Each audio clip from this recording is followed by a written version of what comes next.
Hello everyone. अब ये जो ये आज हमारी लास्ट वीडियो है बायोलॉजिकल क्लासिफिकेशंस की।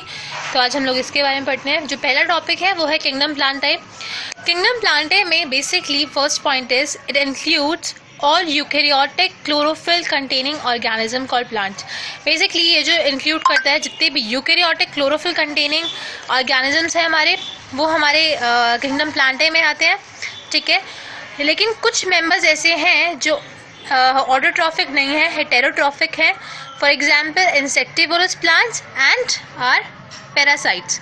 ओके, द नेक्स्ट इज इसके जो एग्जाम्पल्स है वो भी दिए हुए हैं। ये पूछे जा चुके हैं लास्ट ईयर्स के प्रीवियस ईयर्स पेपर्स में कि ब्लैडर वॉट और वीनस फ्लाईट्रैप हमारे किस कैटेगरी में आता है। किंगडम प्लांटाe में, किंगडम फंजाई में आता है, और इंसेक्टिवोरस है कि पैरासाइट है कि ऑटोट्रॉफिक है, ये सब।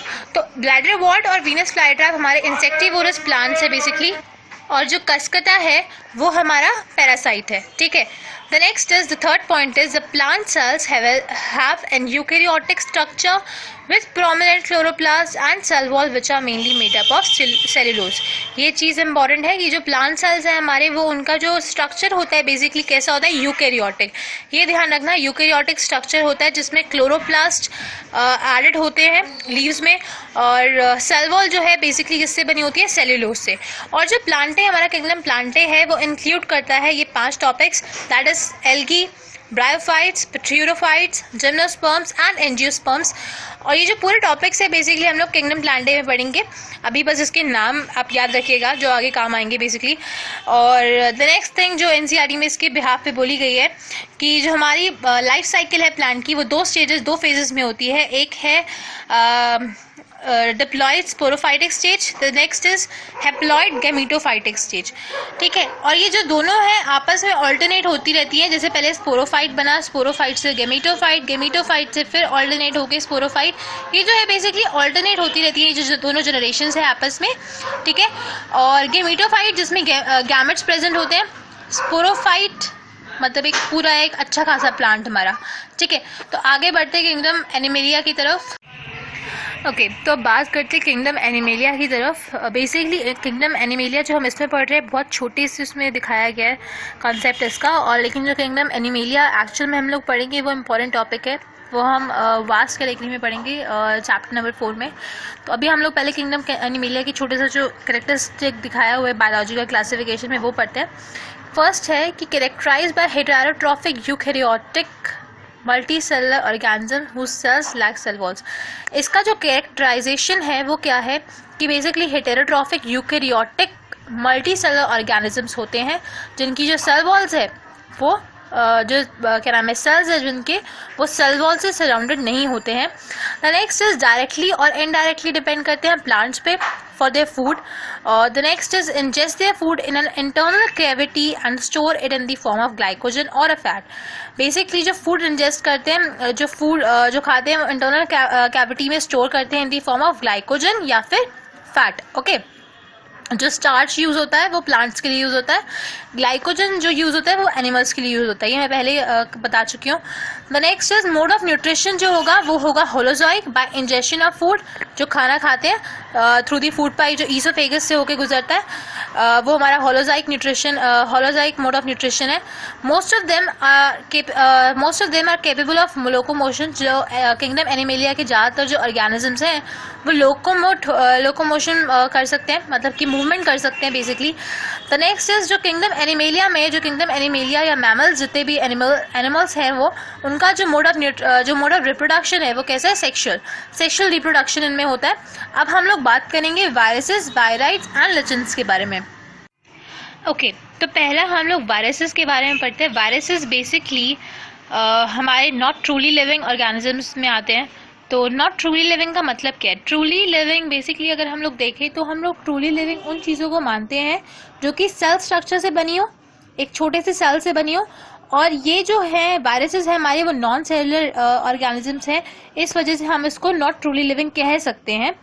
द नेक्स्ट इज जो इनका बेसिकली लिखा है कि it is an inert crystalline structure outside the living cell. Basically ये not living truly living cell नहीं है, लेकिन लिविंग सेल फिर भी माने जाते हैं। क्यों? क्योंकि जो लिविंग सेल है उसके आउटसाइड एक इनर्ट क्रिस्टलाइन स्ट्रक्चर जो है वो बना होता है जिसे हम वायरस कहते हैं।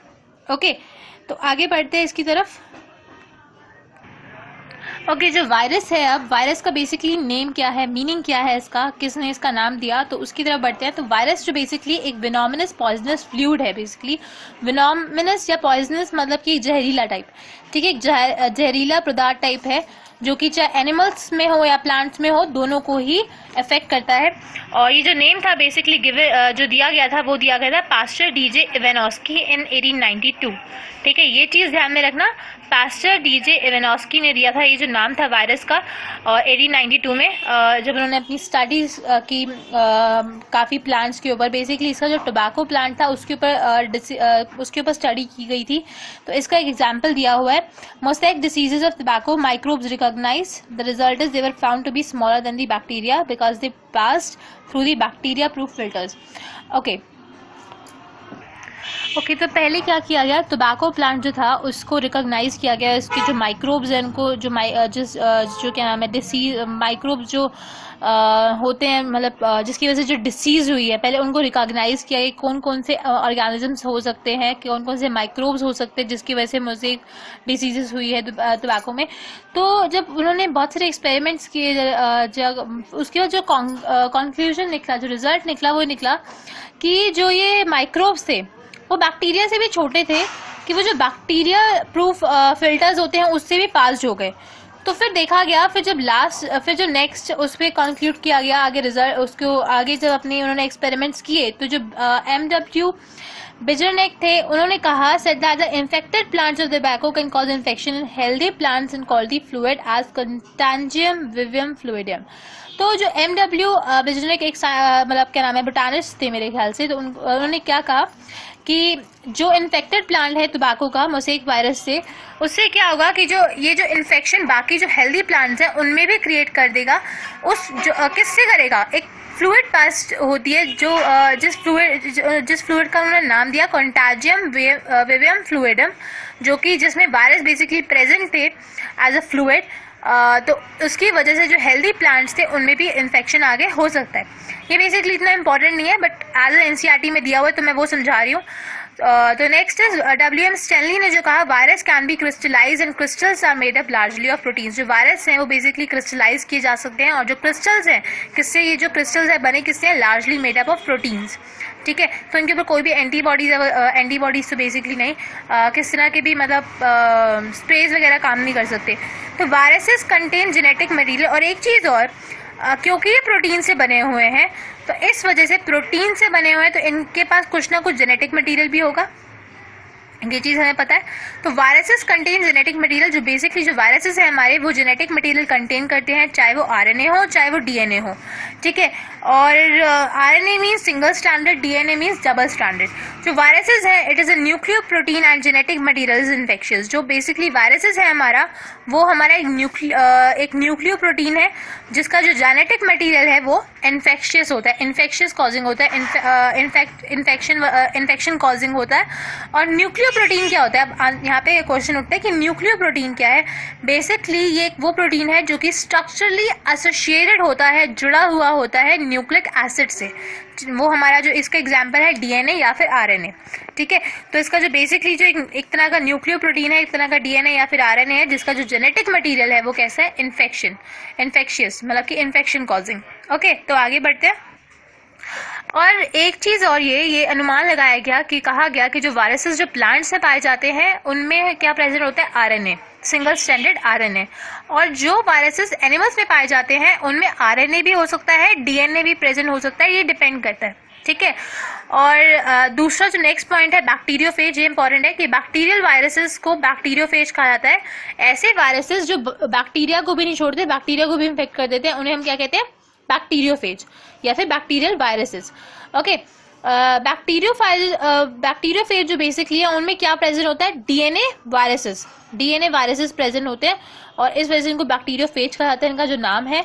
और कुछ अब ये डिसीज दिए हुए हैं वायरसेस की वजह से होती हैं, चाहे वो ह्यूमंस में हो चाहे प्लांट्स में हो। पहला है disease that are caused by viruses are, जो क्या नाम है, डिसीजेस जो वायरसेस की वजह से होती है इन ह्यूमंस, वो है mumps, small pox, herpes, influenza and AIDS भी हम लोग ये पढ़ चुके हैं basically chapter number 8 class 12th में अच्छी तरह से समझाया गया है हेल्थ एंड डिसीजेज वाले चैप्टर में, तो आप वहाँ रेफर कर सकते हैं एक बार। ये हमारा एक वायरस कॉजिंग डिसीज है हमारी, ठीक है, ये चीज़ ध्यान में रखनी है।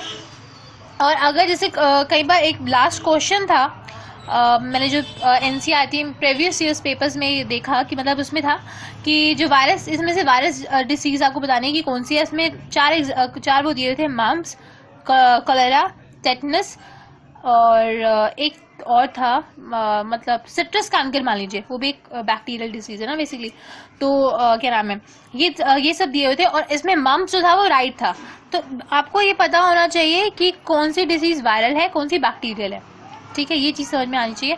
और जो प्लांट्स में जो वायरसेस जो डिसीज होती हैं वो होती है मोसेक फॉर्मेशन, ठीक है, leaf rolling and curling, yellowing and wind clearing, dwarfing, stunted growth, ठीक है, ये सब। और अगर कोई भी डाउट आपको इसमें किसी में भी है तो आप पूछ सकते हैं। अगर कमेंट में नहीं पूछ सकते तो यू कैन मतलब आप मेरी email ID जो carestudyeasily@gmail.com पे है, आप उससे पूछ सकते हैं मुझसे। और you can join my Google Plus community as well, my WhatsApp group and another thing which is कि अभी आगे बढ़ते हैं, मेरे को याद आएगा तो I will share with you. Okay, तो अब जो हमारा नेक्स्ट टॉपिक है वो है वायराइड्स। वायराइड्स बेसिकली क्या है, ये वायरसेस से भी छोटे से ऑर्गेनिज्म है, वायरसेस से भी बहुत छोटे ऑर्गेनिज्म इन्हें वायराइड्स कहा जाता है। और क्या नाम है, वायराइड्स जो बेसिकली इन्फेक्शियस एजेंट्स है हमारे, जिनमें फ्री RNA प्रेजेंट होता है, ठीक है। और क्योंकि और जो वायराइड्स का बेसिकली जो प्रोटीन कोड है, जो कैप्सिड होती है वो इसमें नहीं प्रेजेंट होती है, इस वजह से इनको वायराइड्स कहा जाता है। मतलब बेसिकली इसका है कि ऐसे वायरसेस जिनमें protein code that is capsid present नहीं होती है उन्हें हम वायराइड्स कहते हैं, ठीक है। और जो बेसिकली डिस्कवर्ड किए गए वो किए गए 1971 में बाय T.O. डाइनर में। And the next thing is they can cause potato spindle tuber diseases. जो है ये जो वायराइड्स हैं हमारे, ये पोटैटो स्पिंडल ट्यूबर डिसीजेस भी की मतलब वजह भी हैं। और जो कैप्सिड है बेसिकली एब्सेंट होती है वायराइड्स में, ये ध्यान रखना है, कैप्सिड जो प्रोटीन कोड है वो एब्सेंट होती है वायरॉइड्स में बट प्रेजेंट होती है वायरसेस में, ठीक है, ये चीज़ समझ में आनी चाहिए। जो नेक्स्ट टॉपिक हमें दिया हुआ है NCERT में इसके बाद वो है लिचेंस का। लिचेंस बेसिकली क्या है, association of algae and fungi. जब एल्गी फंजाई के साथ एसोसिएटेड हो जाती है तो उसे हम लिचेंस कहते हैं, ठीक है। इसके दो कंपोनेंट्स हो गए, मतलब एक एल्गी और एक फंजाई, दो components, algal component and fungi component. इसमें एल्गल कंपोनेंट को फाइकोबायंट कहा जाता है, फंजाई कंपोनेंट को माइकोबायंट कहा जाता है। और फाइकोबायंट मतलब बेसिकली जो एल्गी है हमारी ऑटोट्रॉफिक है, फंजाई हमारी हेटेरोट्रॉफिक है।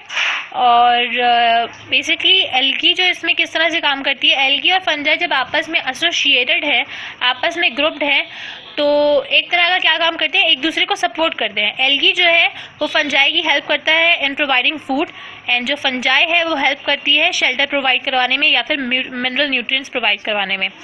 और जो लिचेंस की जो स्पेशलिटी एक दी हुई है वो ये दी हुई है कि एक तो ये गुड पॉल्यूशन इंडिकेटर्स है, ठीक है। मतलब कि अगर पॉल्यूशन इंडिकेटर्स किस तरह से, जहाँ पे ये होंगे वहाँ पे क्या नाम है, जहाँ पे पॉल्यूशन ज़्यादा होगा, जो भी पॉल्यूटेड एरियाज ज़्यादा होंगे वहाँ पे ये ग्रो नहीं करेंगे लिचेंस हमारे, ठीक है। तो ये लास्ट टॉपिक था, लास्ट। अब biological classification chapter is now completed और इसके बाद the next will be genetics 1। अब जो जेनेटिक्स शुरू होगा हमारा, तो स्टे ट्यून। और इसके बाद जितने जो नेक्स्ट, अब बेसिकली हाँ एक चीज़ मैं और बोलना चाह रही थी कि happy Holi to all of you, to all my subscribers and my viewers. और क्योंकि होली है तो 2 पैकेजेस और कि अब मैं 2 वीडियोस और अपलोड करूंगी जो ग्रुप में डिस्कस्ड क्वेश्चंस के बारे में, the next about genetics and for the one topic of physics as well and for one topic of chemistry as well. So thank you so much for all your love and affection and all the lovely comments also. So thank you so much and stay tuned for the next video.